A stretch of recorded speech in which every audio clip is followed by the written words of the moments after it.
So a couple honorable mentions for the top 10 list. Before I get into my top 10 list, I will be putting the Puma Scoot Zero and the Adidas AE 1s. I am playing in both of those right now, and I am enjoying my time so far. So those are my two honorable mentions before I jump into my top 10 list. All right, so coming in at number 10, it is the Under Armour Curry 11s. Now, everything that the 9s and 10s did, the 11s just perfected a little bit more. The traction setup with that flow midsole and outsole, they do a fantastic job on basically gripping any court condition. It does not matter. You might have to wipe every so often with the dirty floors that you're playing on, but as far as the traction, the cushion, the dual density flow foam that they're using, and the overall support of that shoe is just fantastic. I really enjoyed my time in the Under Armour Curry 11. Let me know where this shoe would land on your list, but for me, it lands at the number 10 spot of 2023. Coming in at number 9, I have two shoes that do make it to the number 9 spot. I have the Nike Jaw 1 and the Sirius Player Only Game 1 Mid.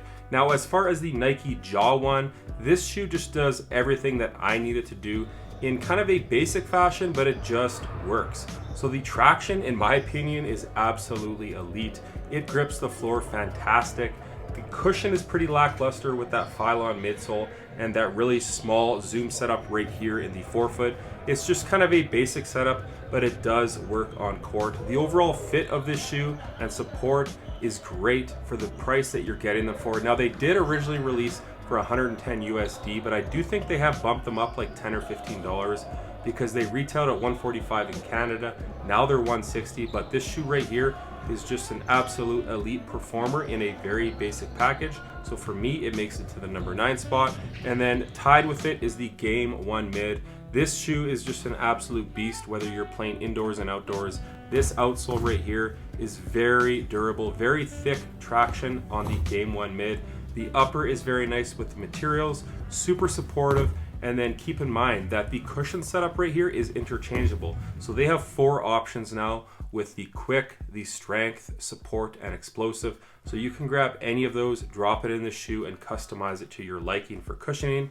But overall, the Game 1 Mid is just a tried and true shoe in my opinion. So both of these shoes make it to the number 9 spot on my 2023 list. Coming in at the number 8 spot is the Puma All Pro Nitro. Now, Scoot Henderson did wear this shoe before he got his signature shoe, and this shoe just does everything great. So the traction is very loud, it screeches, it stops on basically any court surface.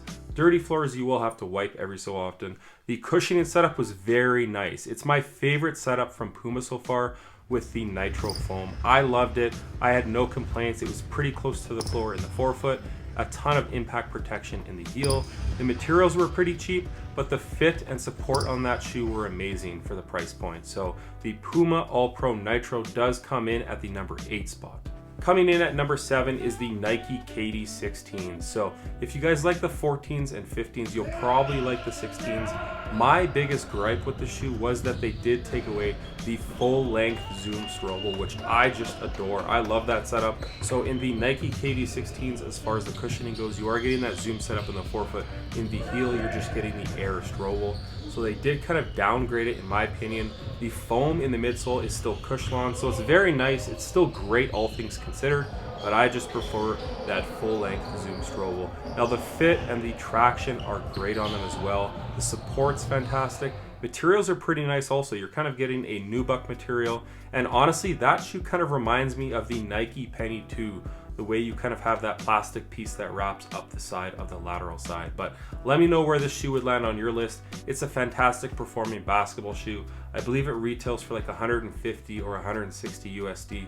You can probably even catch them on sale right now. So the Nike KD 16s do make it to the number 7 spot. Coming in at number 6 is the Adidas Harden 7. Now I believe this shoe actually did release in 2022, but I performance reviewed it in 2023. So it does make it to the number 6 spot.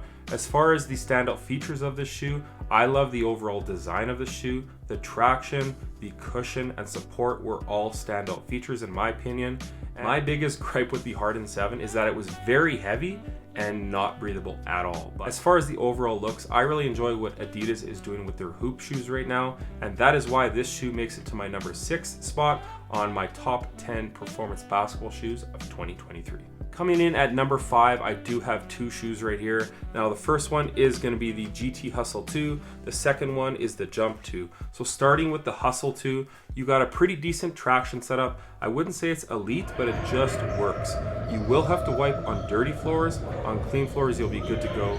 As far as the cushioning on the GT Hustle 2, you do get that full-length Cushlon midsole and the full-length zoom. So it's very nice, very plush, and super close to the floor in the forefoot. These definitely reminded me of Kobe models of the past. Now with the GT Jump 2, if you're looking for a maxed out cushioning setup, look no further because you're getting full-length zoom strobel, a really chunky React heel that has a ton of impact protection, and then in the forefoot you're getting a double stack zoom setup. You're getting two pods right here. So as far as cushioning, this shoe is absolutely elite. The traction on this shoe is very nice also.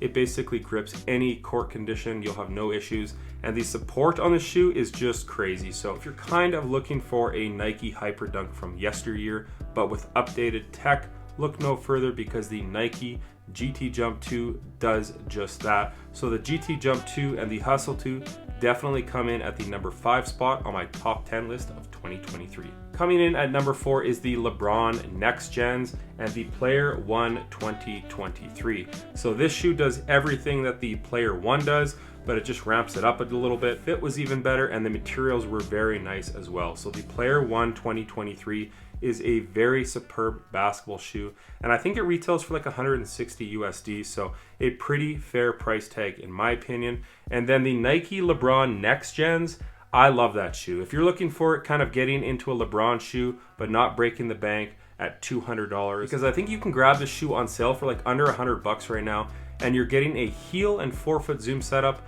You're getting a great traction setup. The fit is very nice. The materials are a little bit cheaper with kind of that mesh or screen mesh setup, but it's very lightweight and very breathable. Like I mentioned, coming in at number 4, it is the Nike LeBron Next Gens and the Serious Player Only Player 1 2023. Coming in at the number 3 spot, I do have the Air Jordan 38. Now the 37 was a pretty decent performer, but the 38 just ramps it up even more. I really enjoyed the cushion setup on the Air Jordan 38. You're getting full-length zoom strobel, a Cushlon 2 or 3.0 as far as the foam compound underfoot. The traction is very nice, support is great as well, and the materials, you get a very nice, like really thick neoprene tongue, some synthetic leather, and it's kind of like a canvas upper on the side of that shoe. So I really enjoyed the Air Jordan 38s. I went true to size in that shoe. My only gripe with the Air Jordan 38 is the price point of 200 USD, 260 here in Canada. But if you can get past that, or if you can grab them on sale, the Air Jordan 38 is an absolute elite performer in my opinion. So I really enjoyed my time in them, and that is why they come in at the number 3 spot. Coming in at number 2 is the Nike LeBron 21. So what can I say? The Nike LeBron 20 did make it to my number 1 spot in 2022. The 21 is coming in at number 2 this year. So if you're looking for a shoe that just has amazing traction, nice cushioning, pretty low to the floor in the forefoot, a ton of impact protection in the heel, very nice premium materials that do take some time to break in, but they are premium pretty much on every colorway so far. A very nice supportive setup, coming in at the unfortunate price tag of 200 USD. I think you should be able to catch them on sale here in the new year, but overall the Nike LeBron 21 was very nice underfoot. I've been enjoying my time playing in them even up to today. I did grab them like a month or two ago, and I just really enjoy them thus far.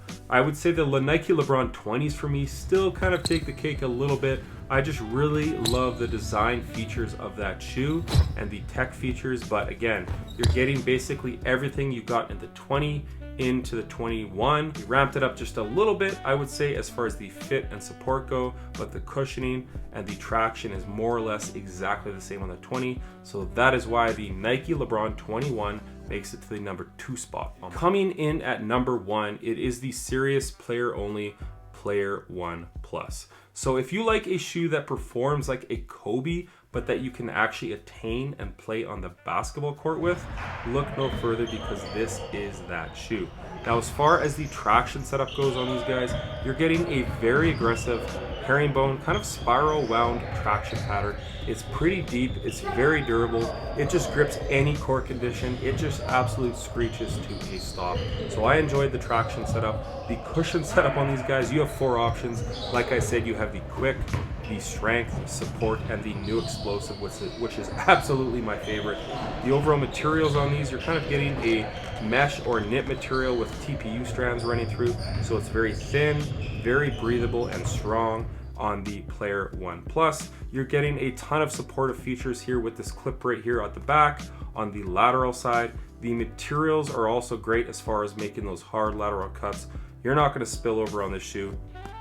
You also get that carbon fiber shank plate right here under your arch. So the serious player only Player One Plus comes in at the #1 spot here in 2023 for me. And one thing I really enjoy about this brand is the fact that they listen. I brought up some issues in their original Player One, which they ended up fixing here in the Player One 2023.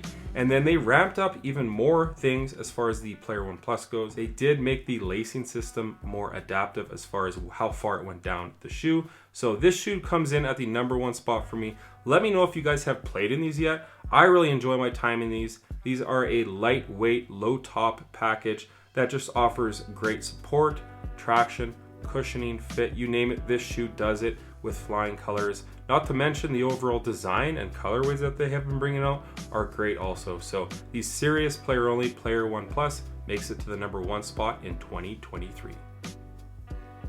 Then also coming in at the #1 spot, tied with the Player One Plus, is the Nike Sabrina 1. I really enjoy that shoe. It's basically a very basic setup, but it's very reliable. A 4-foot zoom bag. The traction on that shoe is very nice. The cushion is low to the floor. To me, it plays like the Nike Kobe 5.